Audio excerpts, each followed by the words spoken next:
Birds of Prey, issue 1, written by Dwayne Swerzinski, art by Jesus Saiz.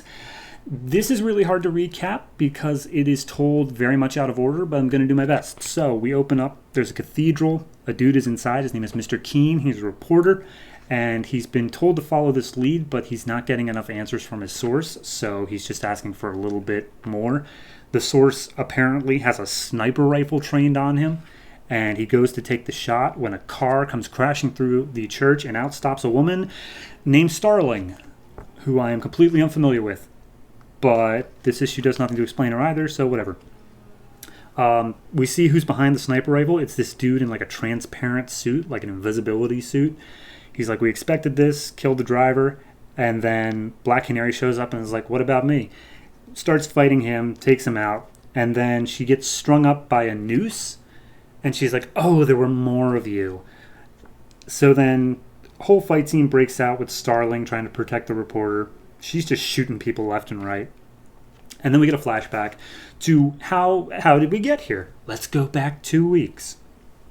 The reporter is already staking out Dinah Lance, Black Canary, seeing her go to a hotel. She knows that he's there. And she's meeting up with Barbara Gordon, a.k.a. Batgirl. And it's like, hey, Barbara, nice to see you walking again. And she's like, oh, Dinah, I don't think we can talk after what you did, because she's wanted by the law, and apparently she's wanted for murder. We don't get a huge explanation on that. I'm assuming that's a future plot point. Anyway, Dinah just wanted some help getting a connection or something, and Barbara says, all right, take a look into this woman.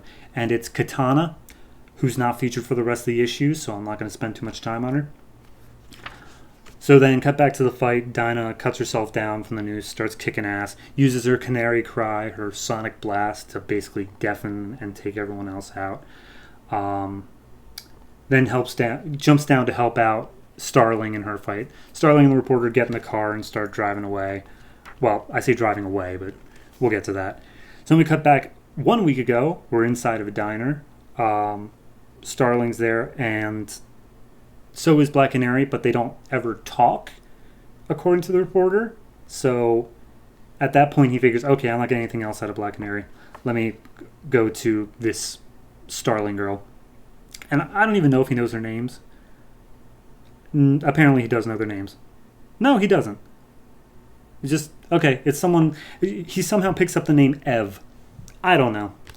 It's really unclear as to what he knows, and you'll see why at the end.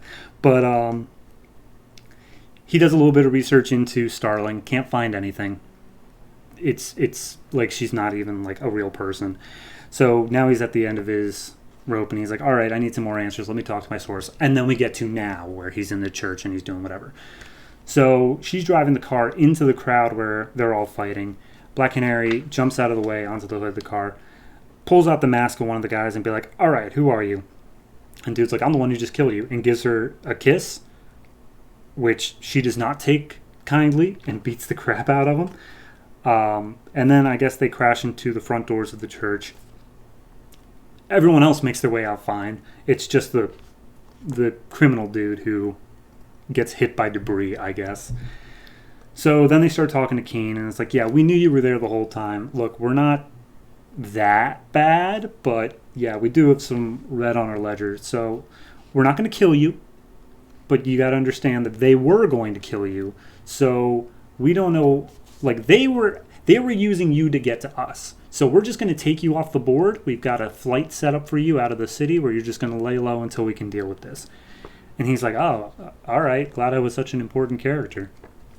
So they get to the airport, and he's like, well, thank both of you.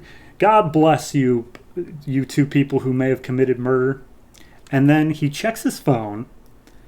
Starling says that something's up with him. Black Canary gets a little bit of a headache.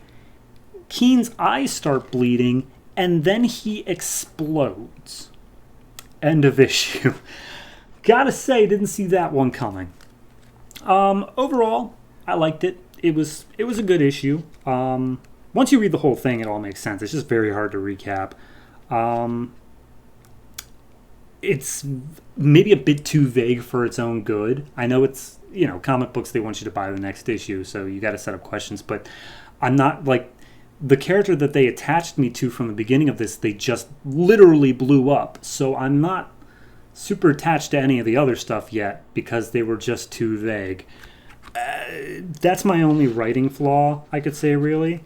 Art-wise, it's fine. It's nothing to write home about. It's pretty average stock style.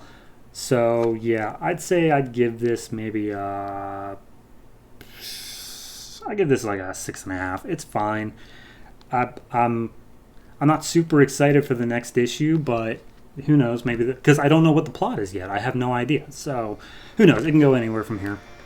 But overall, just a pretty average issue to begin with.